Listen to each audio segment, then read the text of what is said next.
Get ready for the dictation on the count of 3, 2, 1, start. I have no intention of giving a certificate about which my honorable friend Dr. Krishnaswamy was talking some time ago, since anything like a certificate being given by any member of the business community is likely to be misunderstood. But the fact remains that impartial observers both here and abroad have testified to the soundness and stability of our finances, which have successfully withstood severe stresses and strains of the changing economic factors, both national and international, and for this the fullest possible credit is due to the wise handling of the situation by our present finance minister. There have been criticisms on both sides.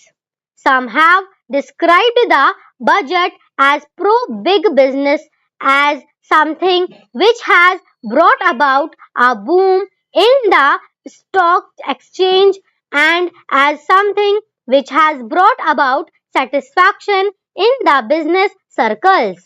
The fact is that if there has been any satisfaction, it has been due purely to negative features to the budget, and not because any positive relief in any direction has been given to business or industry. It is true that there were certain fears in the minds of the business community, and in the view of the expanding and growing needs of the center, the finance minister might resort to certain further additional taxation, and since those fears were not realized, there has been some slight recovery in certain stock exchanges, but that does not in the least mean that whatever relief and legitimate relief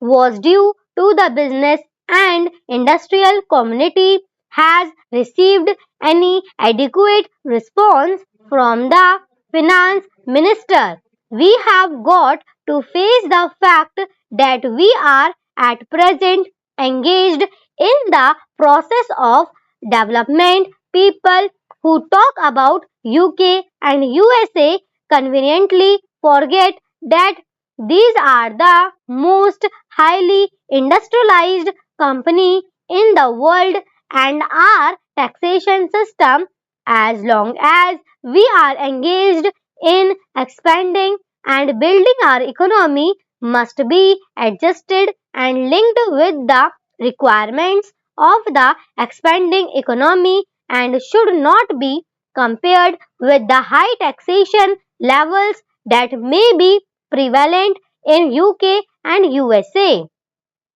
Friends have talked about unemployment, but whether the raising of the direct taxation levels will in any way mitigate unemployment is a question that should be considered. If the finance minister gives